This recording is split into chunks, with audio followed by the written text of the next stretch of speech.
চাঁদাবাজদের আসলে কোনো দল নাই। আমরা প্রাথমিকভাবে ইয়ে করে দেখছি প্রায় 8-9টা গ্রুপ আছে ওখানে, বিভিন্ন নামে নামে তারা চাঁদা তোলে।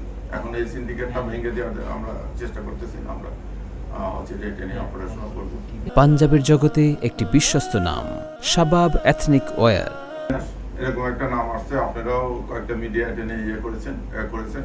আমরা প্রাথমিকভাবে এটার পেয়েছি, কারণ যে আসামিগুলো ধরা আছে তাদের প্রত্যেকের সঙ্গে, এবং আপনারা জানেন যে আমরা একটা 164 করেছি একজন আসামি, এবং ওদের কথোপকথনে একটা জিনিস উঠে আসছে, এক জায়গায় বলছে যে দাদা আছে, দাদা দেখবে, দিস ইজ ট্রু।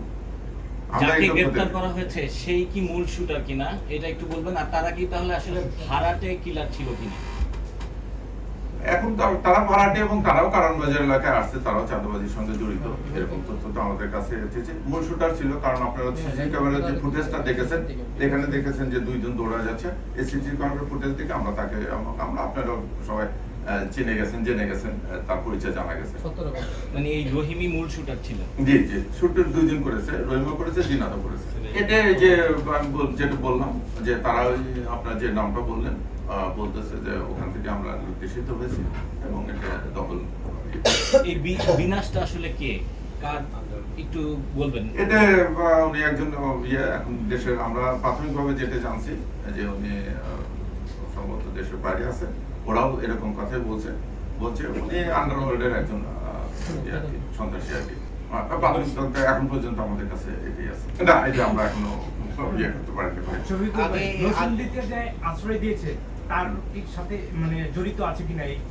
না, এটা তার জড়িত না। ওখানে একটা ভাড়াটে বাসায় তার পূর্ব পরিচিত সেখানে যে সে হচ্ছে, এটা সিম্পলি সে ওখানে সে জানেও না যে এই সব করেছে।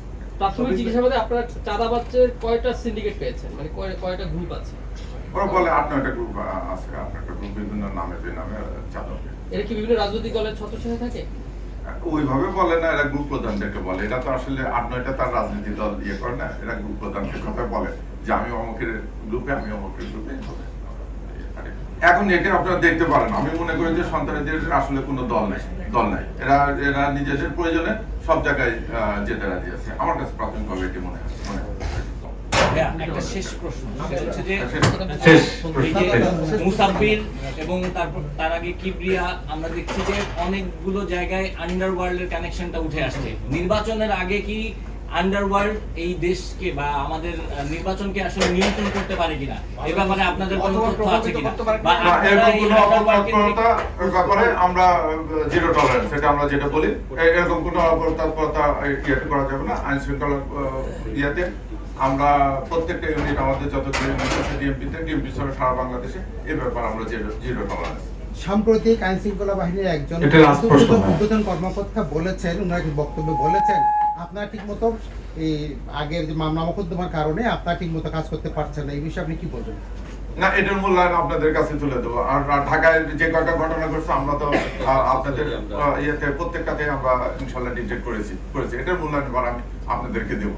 ধন্যবাদ স্যার। আমাদের প্রেস ব্রিফিং এখানে শেষ। আপনাদের সকলকে আন্তরিক ধন্যবাদ ও কৃতজ্ঞতা। আসসালামু আলাইকুম।